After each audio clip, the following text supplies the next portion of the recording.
Before I start this video off, I just want to let you guys know that this is not an actual action figure review. This is just me showing off this custom. So if you guys do want to see my review of this actual figure, go ahead and click it. It's going to be on either the top left or top right, wherever I decide to put it. So yeah, go ahead and click on that if you want to see my actual review of this figure.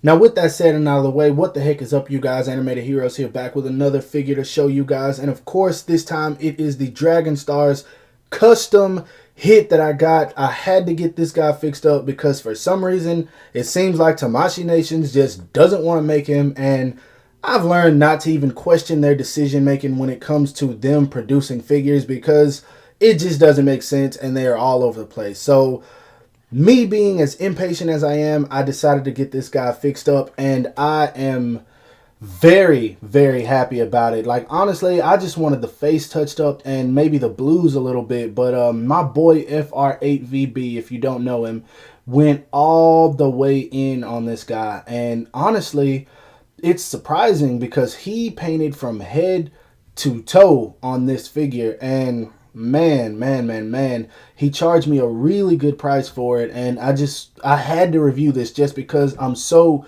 grateful to him for all the customs he's done for me. Now, if you don't know, this is actually his last custom. Like, he's not doing any more after this. He's been so busy, and it actually took him a while to do this one, but I wasn't worried about that because I know he has a family, he has things going on, and I was very patient. So honestly, I respect that type of stuff, and I respect him for making the time to do this for me, because he could have just said, yo man, I don't have time, but he didn't. And honestly, he went all the way in on this guy. So I'm going to go ahead and talk about it from head to toe, but like I said, this isn't an actual review. So yeah, let's go ahead and get into it.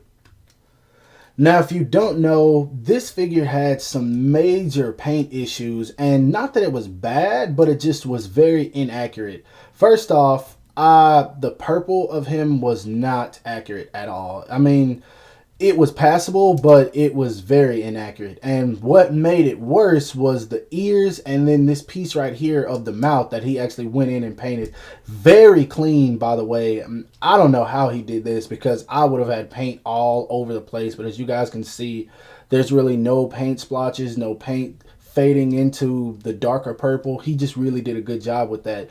Now, his gi, or whatever you call this, his armor, clothing, whatever, I think it was an accurate color. Like, I think it was an actual dark purple. I don't know, I didn't look up any images before this, but I do like it much better, this grayish color. I really dig that. Now, one issue that I think I'm gonna have with this guy is he painted the shoulders, and I'm very grateful for that, but I just feel like because of the way this figure is made, once I start doing this a little too much, that gray is just gonna rub off of there. And this is a very solid paint that he used. I don't know what kind it is.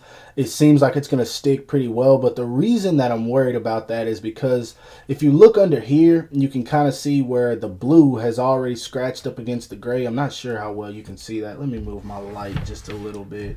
If you look up in there, you can kind of see where, like, the colors have scratched against one another. And I mean, it's not a bother because he has this piece right here that's gonna hide it. But like, if I ever pose him doing a very kicking pose or leg stuck out type of pose, you're gonna be able to see it a little bit. But for the most part, this piece right here hides everything, so I'm not too worried about how his legs are gonna look in the photos whatsoever.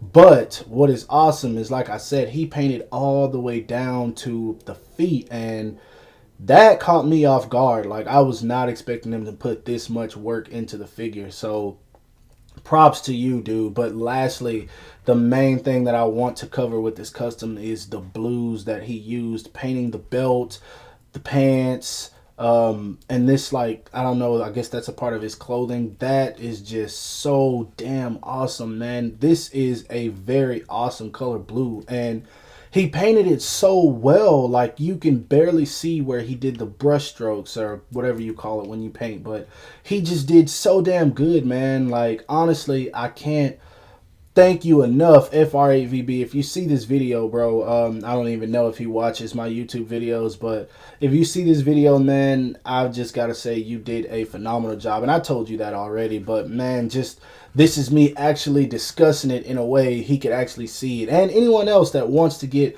a custom of this guy done, because honestly, this just makes the figure a whole lot better. It makes me want to pose it a whole lot more, and it's just a whole lot more enjoyable. So that's what I got to say about this guy. I hope you guys enjoyed it. If there's some other things that you want to know about the figure, like I said at the very beginning of the video, you can find the link to my review. Go check that out if you haven't already, and you're debating on picking up this figure. So yeah, that's all I got for this one. Hope you guys enjoyed it. If so, don't forget to give it a thumbs up. Subscribe to my channel if you haven't already for more action figure reviews. Go get yourself this guy, because you don't know when he is going to be made. And of course, I will talk to you guys later. Peace. And just to throw this in there before I forget, he also painted the hands too to match the color of the skin tone. And of course, they look extremely well.